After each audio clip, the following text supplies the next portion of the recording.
Welcome to this session on teaching sight words. My name is Carolyn Turner, and I am an Ohio Literacy Lead with the Ohio Department of Education. First off, thank you for an amazing school year. We appreciate all of the lengths you took to keep all your students engaged and learning, whether they were in person, virtual, or a combination. Hats off to all of you. In this session, we will explore the simple view of reading, the four-part processing model for word recognition, and Airy's theory of orthographic mapping and its relationship to word reading and automatic retrieval of words. I'll show you some quick instructional strategies to teach sight words so they stick. We'll be using these theoretical models and we'll be explaining how the brain stores words. It's important to understand there is a connection between phonology and orthography when storing words for automatic retrieval. And of course, we'll demonstrate these instructional strategies so that you are equipped to teach your students so that these sight words will stick. So let's begin by first defining the term sight word. In 1986, Philip Goff and William Tunber proposed the simple view of reading. In this model, they address the debate over the role that decoding plays in skilled reading comprehension. Decoding is central for skilled reading comprehension. The model shows us that reading is the product of two broad skills, the ability to read the words off the pages and the ability to understand oral language. Both are necessary, neither on its own is sufficient, hence the multiplication sign. Today, we are going to focus on the ability to recognize words as if by sight, depicted here as a strand in the domain of word recognition. So let's talk about the ways sight words are defined. Some call them high frequency, dolch words, fry words, read words, rote words, regular words, irregular words. But in reality, if we have strong neural pathways in the brain, all of these groups of words are sight words. Because researchers and educators define sight words as those words that we know instantly. They are familiar words that require no effort to read because they are very well secured in memory. In fact, any word that we know just by looking at it, we've actually decoded it and internalized it after a few repetitions, those are our sight words. And as adults, we have thousands and thousands of words in our sight word vocabularies. Now, in the past, you may have found that some students just cannot remember words that they come to in print. They constantly make errors in not only reading, but in their spelling. That's because the words have not been stored in the brain's letterbox for automatic retrieval. Now, some of our past practices in getting students to memorize words have probably not been too effective. We now know that flashcards with a focus on just the print can be a barrier to learning and storing new words. We assume that some words are in this special set that have to be memorized and can't be sounded out. We know now, though, that sight word vocabulary is not based on visual memory or visual skills.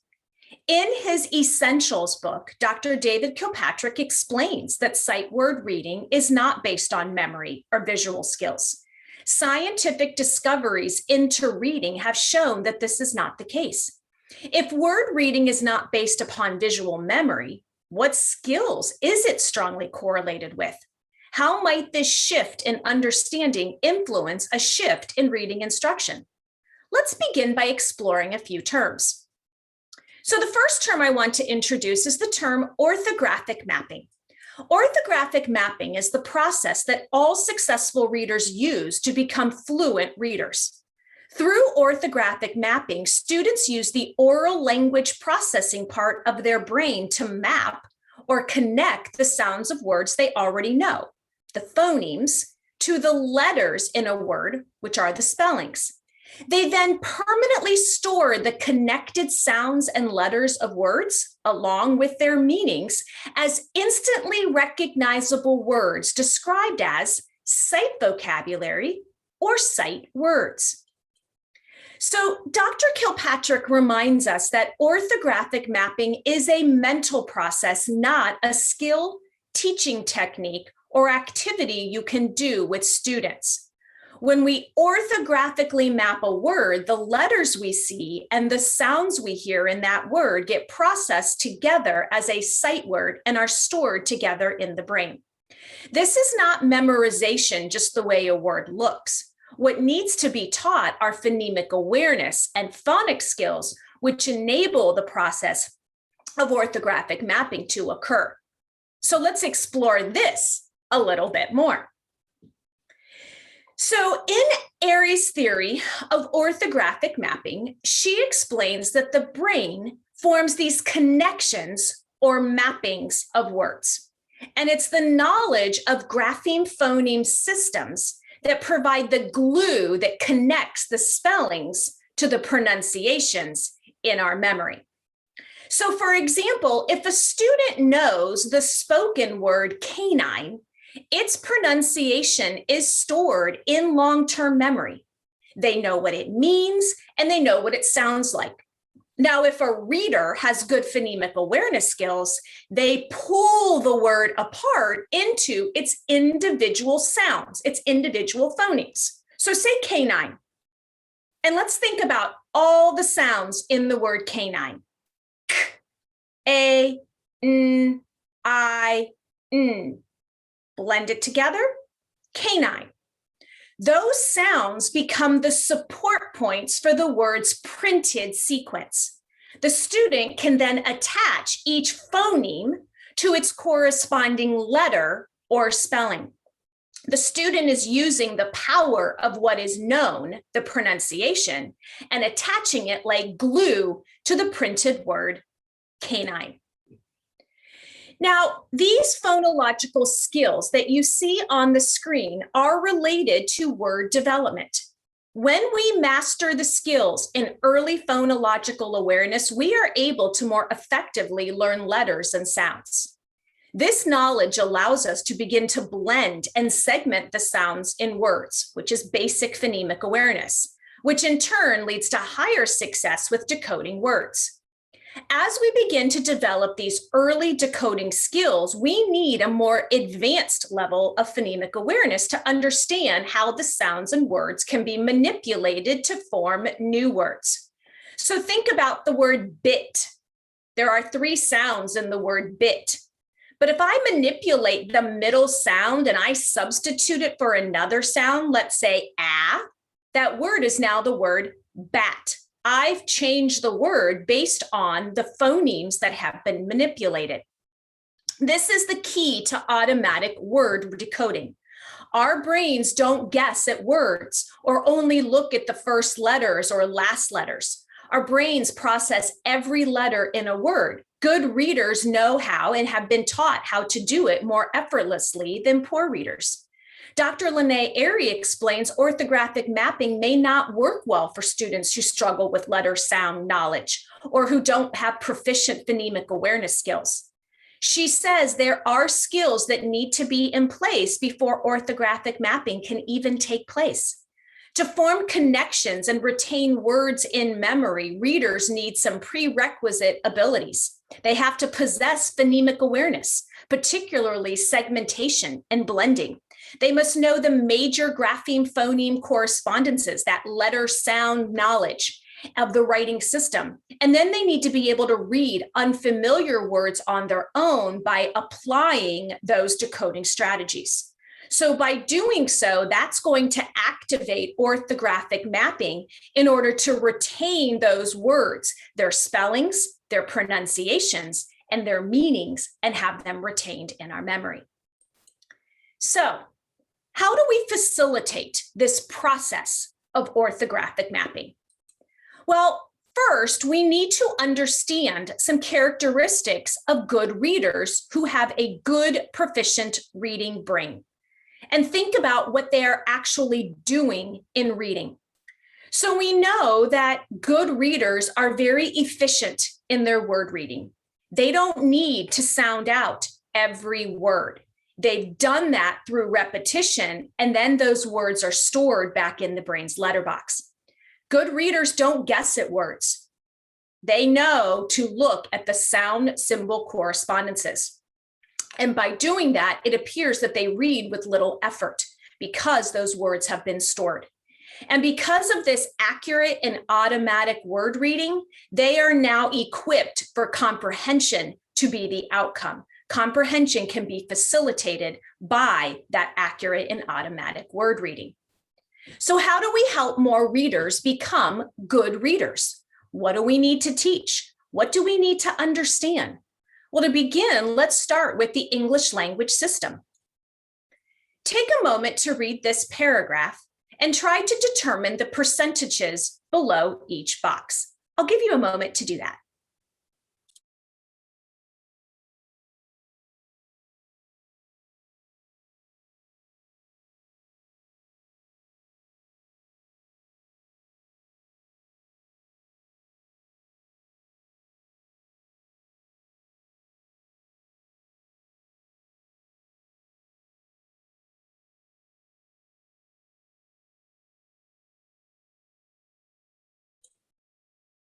Let's see how you did.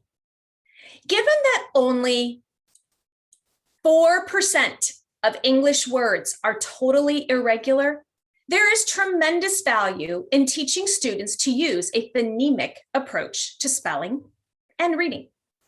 At least 50% of words can be encoded and decoded exactly as they sound, while another 36% have only one unpredictable letter. So of all the words in the English language, only 4% are truly irregular. The rest all have a direct or close to direct sound-spelling relationship. And with others, we turn to morphological structures or etymology for their spellings and pronunciations. So in fact, English isn't crazy. We do have rules, and those rules really are followed most of the time. So what do we need to teach students? What do they need to know to read words? We can understand what they need to know by this knowledge of the structure of the English system. Well, they need to know phoneme segmentation. They have to be able to analyze words' pronunciation to the smallest sounds or phonemes. They have to take the word cat and segment all the sounds in the word cat. K, a, t.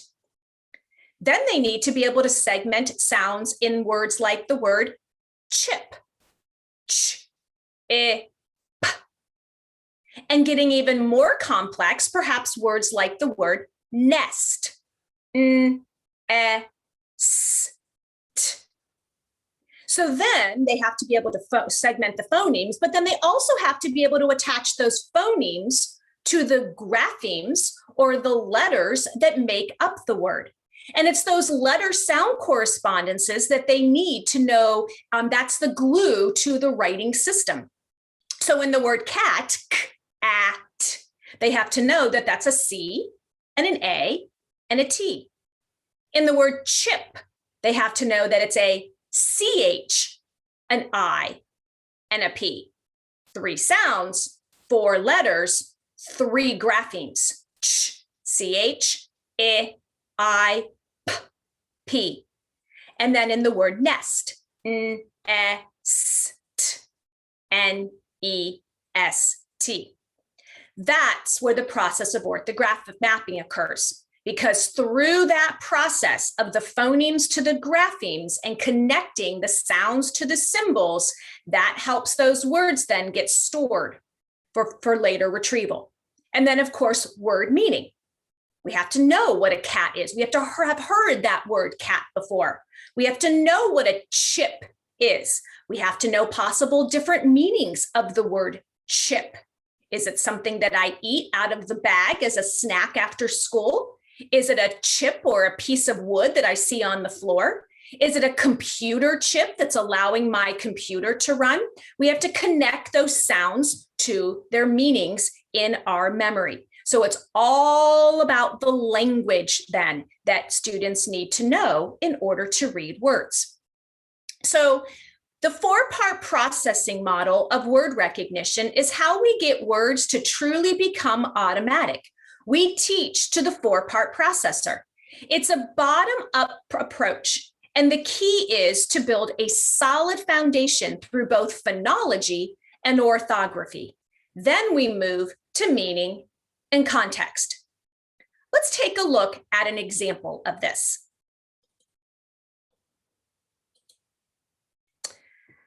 Let's say I'm asked to read this word in a text. I look at all the letters in this word, T, R, U, N, K. And then I'm going to map those letters to the sounds that they represent. T, R, N, K, T, R, N, K. What is that word? Trunk. Now I need to think about all of the different meanings that I know of the word trunk. I know that there's a trunk in the back of my car. I know that there's a trunk where I store things that is at the end of my bed. I know that a tree, the base of a tree, is a trunk. So there are different meanings of the word trunk that my brain is pulling from when I read the word trunk and I recognize the pronunciation of the word trunk. Now, as I'm reading, I see that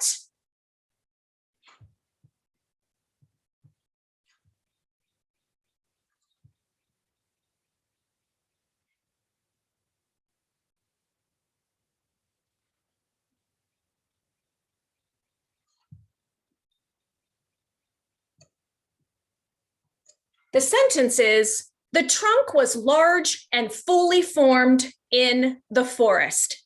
Now I'm recognizing that that word trunk is most likely going to refer to that particular meaning, which is based on the tree. So the four-part processing model, again, is a bottom-up foundational model. We build phonology and orthography first. We then have all the processors working together, which in fact is fluency. And we use this to guide our instruction. When we are reading words, we look at all the letters and the sounds they represent. We think about what those words mean, and then we use context as the backup processor to determine which meaning is fitting in the sentence. Let's explore that a little more deeply. We'll use this word as an example. This word right there. I'm looking at all the letters in that word. G, R, E, E, N. Then I'm going to map those letters to the sounds that they represent. G, R. I see the E, vowel team. E, N. G, R, een. That word is green. Now, as soon as I read that word green, I am immediately thinking of all the different meanings of the word green. Green is a color. Green is what I putt on when I go golfing with my husband. I might feel green if I'm not feeling well. Greens are these leafy vegetables that people tell me I should probably be eating because they're good for me. And green could also mean not ripe, like in the case of this banana. So I see the word green, I pronounce the word green because I've mapped it orthographically, those sounds and those symbols. And then I think about the meanings, but now I'm going to think about those meanings in relation to the text that I'm reading. Eat all your greens on your plate so you will go big and strong. And I find, in fact, that the meaning of the word greens are those leafy vegetables. So that's, in a sense, the way the brain is working. And that's how we should be teaching, through this sound symbol relationship and then connecting to meaning with context as the backup processor. But we're going to go back to the main point of this talk. How do we teach these sight words? And you're probably still wondering, why, what, how? Well, let's go back to one of those main points.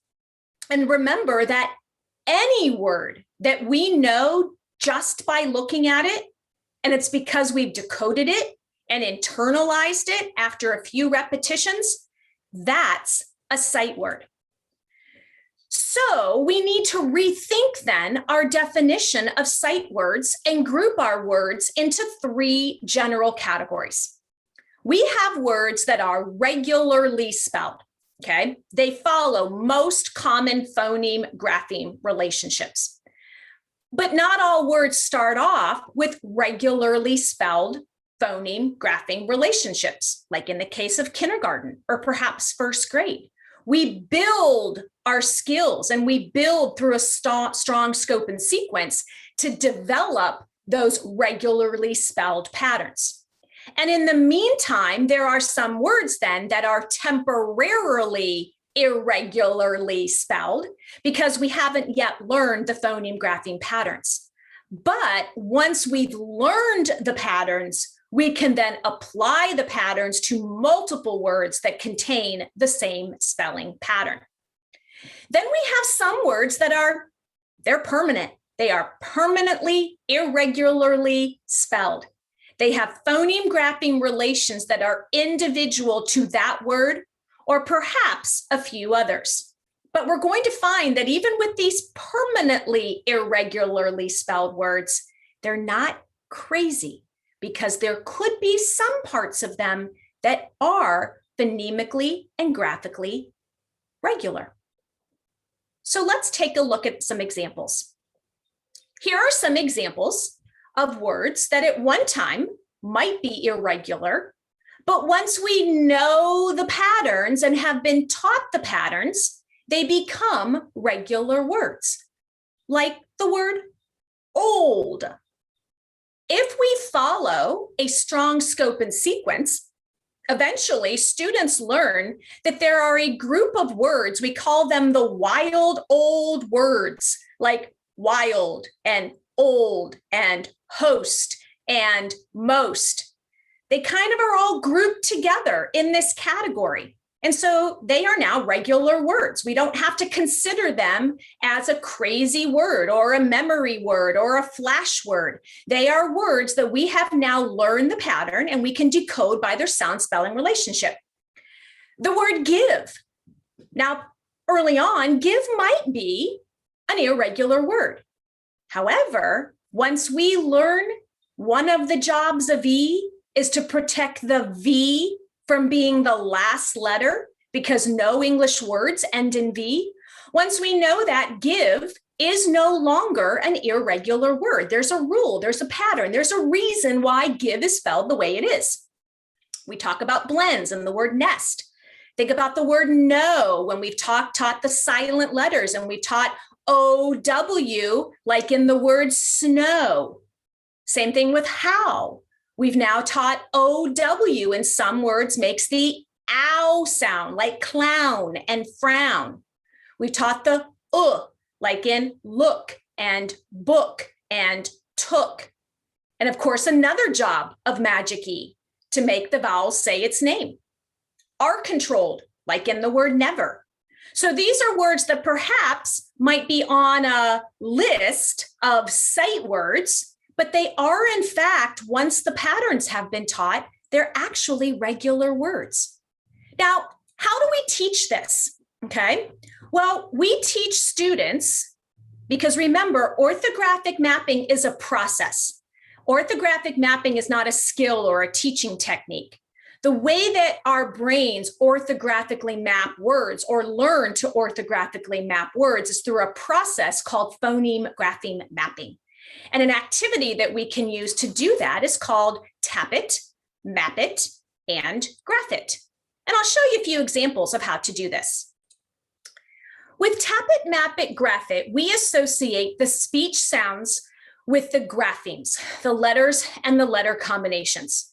We also make sure that we model the pronunciation of each sound that can be used when blending sounds to make words. We also want to make sure that we follow our school scope and sequence for foundational skills when introducing new phoneme grapheme correspondences. We want to ensure that there's not large overlap, and we also want to ensure that no skills are left behind. So here's what Tap It, Map It, Graph It might look like. Say the word down. Let's tap all the sounds in the word down. D, ow, n. Now let's map the sounds in the word down. D, ow, n.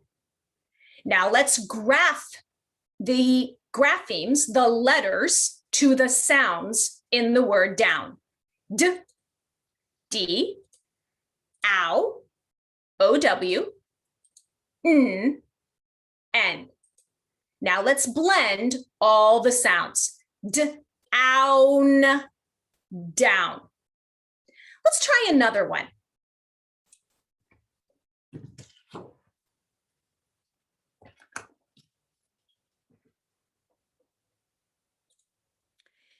Say the word first.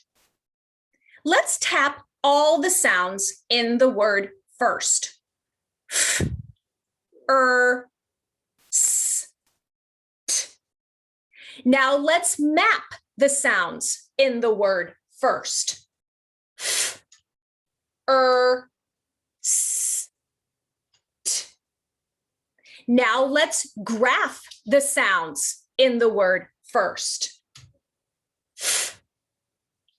F, s, t. Let's blend. The word is first. That's teaching with a direct attention to the speech sounds and the graphemes that they represent. First, f, s, t. Map the sounds. F, s, t. And then graph using the letters that represent the phonemes. F, I, R, S, T. Now, let's turn then. Those were temporarily irregular words that then turned into regular words because the pattern, perhaps IR, had been taught. But now let's look at some words that are always irregular, but we also want to concentrate on parts of the word that are regular. So here are some examples of some words that are permanently irregular. But I'll bet as you look at these words, you could probably teach them as having parts of the word that do make sense, like in, to, it, n, t. And it's the oo part that might be irregular. In the word was, z. Two sounds that actually are pretty regular. Well, how do we teach that then? Do I make a bunch of flashcards? Do I have students memorize by reading over and over again lists? Well, first, we need to teach these words as heart words. So I'm going to teach you a new word today. I'm going to teach you how to read and spell the word does. Say does. Now let's tap the sounds in does. D, z. Now let's map the sounds in does. D, z. Now I want you to pay special attention to the middle sound in the word does. That's the part of the word that I want to keep close to my heart because that spelling is not going to do what we think it should do. But let's try and map it left to right, sounds to symbols. D. The grapheme that represents the D sound Yeah, is D. Now remember, I wanted you to keep that sound close to your heart, because in the word does, it's represented by an OE. That's the heart part of the word. And then the last sound, z, but I know, but I know that in a lot of words in English, the z sound is represented by an S. So I can now map that word D-O-E-S, d-z. And I need to make sure that I keep track and keep that OE close to my heart. So what was that word? That word is does. Now I'm going to bring out an index card. I'm going to have my students write the word does on their index card, but I'm also going to have them put the heart above the OE. And through my instruction, I'm going to give them lots of opportunities to practice reading and spelling the word does, but through that phoneme-grapheme correspondence. So let's take a look at another example. Let's take a look at the word again.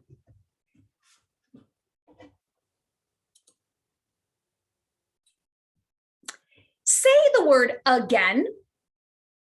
Nice. Let's tap the sounds in again. A, g, e, n. What was that word? Again. Let's tap the sounds again. A, g, e, n. Let's map the sounds in again. A, g, e, n. Now I want to draw your attention to two sounds. I want to draw your attention to this sound, and I want to draw your attention to this sound. These are the parts of the word that we are going to have to keep close to our heart. So the first sound is Now, normally the sound would be spelled with a U, but in this word, it's going to be spelled with an A. We're going to learn later that's actually called a schwa because it's an unaccented syllable. The next spelling is the G sound. I know that is a G. Here's another heart part of the word, AI, G, E, which is represented by an AI, G, E, N. And that word is again. So when you make your card, be sure to put the heart above the A and the heart above the AI. Because what is that word? It's the word again. G, E, N.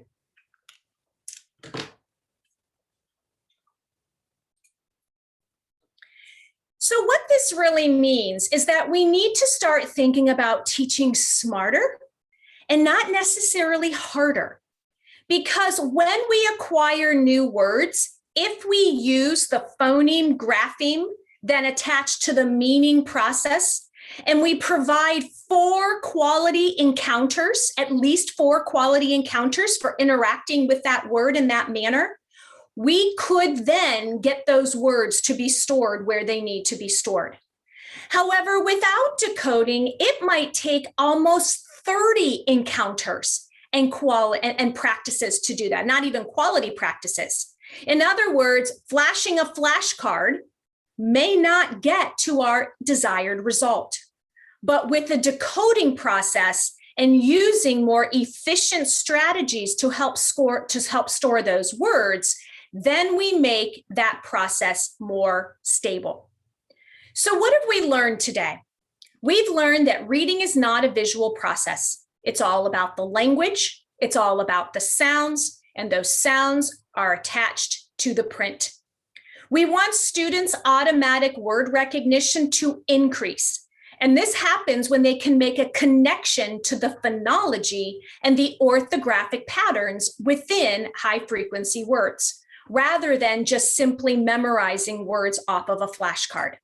And we always, regardless of the words that we're coming in contact with, we always want to connect to the 4-part processor when teaching to read words. Sound symbol, phonology, orthography, Then we connect to the meaning. Then we think about, does this word make sense? So again, I want to thank you for attending this session. Thank you for a fantastic school year. If you have any questions, please feel free to contact me, and you can also follow me on Twitter. Thank you so much.